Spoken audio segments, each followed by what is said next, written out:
Hi everyone, we are most welcome to our YouTube classes. जैसे कि हमने हमारी सोशल स्टडी के लिए क्लासेस शुरू किए हैं, तो इसके साथ ही हमने हिस्ट्री की क्लास शुरू की है। पहला चैप्टर हमारा कल कंप्लीट हो चुका है। आज हम सेकंड चैप्टर की बात करेंगे, जिसका स्टार्टिंग पॉइंट है आरंभिक मानव की खोज, यानी कि स्टार्टिंग के अंदर हम मानव की खोज कैसे करते हैं। तो इस अगर हम चैप्टर की बात करें तो सबसे मेन जो टॉपिक इसके अंदर हमें देखने को मिल रहा है वो कौन सा टॉपिक देखने को मिल रहा है कि आरंभिक जो मानव था वो इधर उधर क्यों घूमता था, यानी कि आरंभ के अंदर जो मानव था उसे इधर उधर घूमने की क्या जरूरत थी, क्या कारण थे कि वो इतनी लंबी लंबी यात्राएं किया करता था, क्यों उसको एक स्थान पर रहकर वो अपने जीवन को स्थायी जीवन के अंदर क्यों नहीं बदल रहा था, कि इस प्रकार की उसको समस्याएं जो है वो फेस करनी पड़ रही थी। ये इसके अंदर मेन टॉपिक है। देखो क्या है इसके अंदर कि जो इस हम उन लोगों के बारे में जानते हैं जो इस उप महाद्वीप में 20 लाख वर्ष पहले रहते थे। आज हम उन्हें आखेटक और खाद्य संग्रह के नाम से जानते हैं। भोजन का इस्तेमाल करने की विधि के आधार पर इन्हें उस नाम से पुकारा जाता है। आमतौर पर खाने के लिए वे जंगली जानवरों का शिकार करते थे, मछलियां और चिड़िया पकड़ते थे, फल मूल दाने पौधों पत्तियां अंडे इकट्ठे किया करते थे। हमारे उपमहाद्वीप में जैसे गर्म देशों में पेड़ पौधों की अनगिनत प्रजातियां हैं मिलती हैं, इसलिए पेड़ पौधों से मिलने वाले खाद्य पदार्थ भोजन के अत्यंत महत्वपूर्ण स्रोत थे। लेकिन यह सब कर पाना मुश्किल बिल्कुल भी आसान नहीं था। ऐसे कई जानवर हैं जो हमसे ज्यादा तेज भाग सकते थे और बहुत से जानवर हमसे ज्यादा ताकतवर भी होते हैं। जानवरों के शिकार चिड़िया या मछलियां पकड़ने के लिए बड़ा सतर्क, जागरूक और तेज होना पड़ता है। पेड़ पौधों से खाना जुटाने के लिए यह भी जानना जरूरी होता है कि कौन से पेड़ पौधे खाने योग्य होते हैं, क्योंकि कई तरह के पौधे विषैले भी होते हैं। साथ ही फलों के पकने के समय की जानकारी होना भी जरूरी है। इस पूरे टॉपिक को देखने के बाद में हमें जो बात समझ में आ रही है वो मेन रूप से एक ही बात समझ में आ रही है कि उस समय लोगों के लिए यात्रा करने का मुख्य कारण क्या था कि वो आखेट करते थे, और इसके साथ ही वो क्या क्या करते थे, आखेट और आखेट के साथ साथ वो क्या करते थे, इसके अंदर खाद्य संग्रह करने का काम करते थे। क्योंकि क्या था, जानवर थे वो एक स्थान से दूसरे स्थान पर जाते रहते थे। इसके कारण क्या है, उन्हें भी उन जानवरों के पीछे जाना पड़ता था। अब जैसे अगर वो पेड़ों से कोई भी चीज इकट्ठी कर रहे हैं, खाद्य संग्रह कर रहे हैं अगर वो, तो हर एक पेड़ के ऊपर उसके फल के लगने का समय अलग अलग होता है, इसलिए उससे उन मौसम के अकॉर्डिंग भी क्या होना पड़ता था, यात्राएं करनी पड़ती थी। यही उसका शायद मुख्य कारण था उस समय में मानव का इधर उधर स्थान से यात्राएं करने का, कि उसके पास में कोई चीज तो स्थायी चीज नहीं थी, इसलिए वो अपने जीवन की तलाश में एक स्थान से दूसरे स्थान पर लंबी लंबी क्या करता था, यात्राएं किया करता था। अब जैसे हम देखते हैं इस दूसरे टॉपिक के अंदर क्या बताया गया है, नेक्स्ट देखो क्या है। आखेटक और खाद्य संग्रह समुदाय के लोगों के एक जगह से दूसरी जगह पर घूमते रहने के पीछे कम से कम 4 कारण हैं। जो हमने पीछे बात बताई है वो अब नेक्स्ट इस टॉपिक के अंदर आई है कि इसके कितने कारण बताए गए, तो 4 कारण बताए गए हैं। ये वाले यहाँ में इसमें 4 कारण बताए गए हैं। जैसे ये कारण, पहला कारण है, दूसरा कारण है, तीसरा कारण है और चौथा कारण है। अगर हम पहला कारण देखें तो क्या है कि पहला कारण यह है कि अगर वे एक जगह से दूसरी जगह ज्यादा दिनों तक रहते तो आसपास के फलों, जानवरों और पौधों को खाकर समाप्त कर देते थे, इसलिए और भोजन की तलाश में इन्हें दूसरी जगह पर जाना पड़ता था। दूसरा कारण यह है कि जानवर अपने शिकार के लिए या फिर हिरण और मवेशी अपना चारा ढूंढने के लिए एक जगह से दूसरी जगह पर जाया करते थे, इसलिए इन जानवरों का शिकार करने वाले लोगों को भी इनके पीछे जाना होता था। तीसरा कारण ये है कि पेड़ और पौधों में फल फूल अलग अलग मौसम में आते थे, इसलिए लोग इनकी तलाश में उपयुक्त मौसम के अनुसार में अन्य इलाकों में घूमते होंगे। चौथा कारण ये है कि पानी के बिना किसी भी प्राणी या फिर पेड़ पौधे का जीवित रहना संभव नहीं होता है, और पानी झीलों, झरनों और नदियों में ही मिलता है। यद्यपि कई नदियां और झीलों का पानी कभी नहीं सूखता, कुछ झीलों और नदियों में भी पानी बारिश के बाद ही मिल पाता है, इसलिए ऐसी झीलों और नदियों के किनारे बसे लोगों को सूखे इलाकों में पानी की तलाश में इधर उधर जाना पड़ता था। इसके अलावा लोग अपने नाते रिश्तेदार और मित्रों से मिलने भी जाया करते थे। यहाँ यह स्मरण रखना जरूरी है कि ये लोग पैदल यात्रा किया करते थे। यहाँ पर इम्पोर्टेंट कैसे है, वो लंबी लंबी यात्राएं करते थे, ये हमने पहले भी डिस्कशन कर लिया। और अब हमें ये पूरा मतलब देखने को मिल गया है कि क्यों वो इतनी लंबी लंबी यात्राएं करते थे। इसके साथ ही अब जो चीज इंपॉर्टेंट है, अब ये वाली चीज इंपॉर्टेंट है कि वो यात्राएं कैसे करते थे। तो वो यात्रा पैदल किया करते थे। क्यों करते थे? क्योंकि उनके पास में कोई संसाधन नहीं था जिसका वो अपनी यात्राओं के अंदर यूज कर सके। ये टॉपिक क्लियर है। अब ये कहता है आरंभिक मानव के बारे में हमें ये जानकारी मिली कि वो कैसे चीजों को संग्रहित करता था, कैसे रहते थे, वो किस प्रकार से काम करते थे, लेकिन ये जानकारियां हमें मिलती कैसे हैं। पुरातत्वविदों को कुछ ऐसी वस्तुएं मिली है जिनका निर्माण और उपयोग आखेटक और खाद्य संग्रहक में किया करते थे।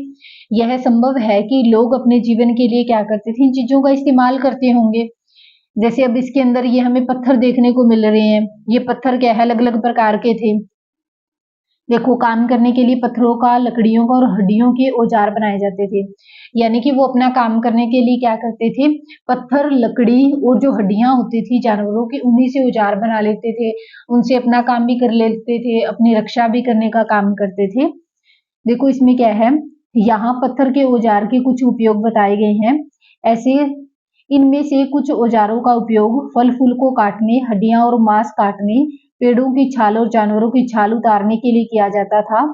कुछ के साथ में हड्डियां और लकड़ियों की मुट्ठे लगा कर भाले जैसे बनाए जाते थे। कुछ के साथ में बाण जैसे हथियार भी बनाए जाते थे। कुछ औजारों से लकड़ियां काटी जाती थी।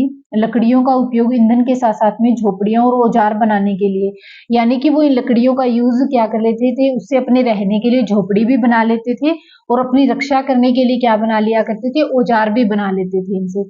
ये हमें क्या देखने को मिलते हैं, अलग अलग शेप के पत्थर देखने को मिलते हैं कि किस किस शेप के जो पत्थर थे वो यूज किया करते थे। तो ये इसके अंदर अलग अलग पत्थर दिखा रखे हैं कि कैसे वो पत्थरों का इस्तेमाल करते थे।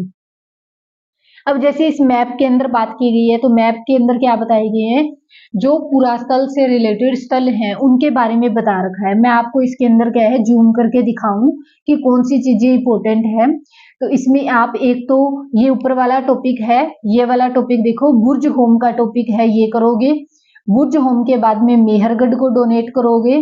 मेहरगढ़ के बाद में महागढ़ा, कोल्डी हवा, चिरांद और भीमबेटका, इनामगाम। इमामगाम के बाद में कुरनूल की गुफाएं हैं और कुरनूल की गुफाओं के बारे में ब्रह्मगिरी और पयमपल्ली। पयमपल्ली के बाद में है दाउजली हेडिंग है। चिरांद बता दिया है। ये जो मैंने आपको मेन मेन जो नेम बताए हैं, ये कई बार सीटेट के एग्जाम के अंदर पूछे गए हैं। ये भी सीटेट के एग्जाम में कई बार, ये सीटेट के एग्जाम में, ये भी सीटेट के एग्जाम में कई बार यहाँ से क्वेश्चन पूछे गए हैं।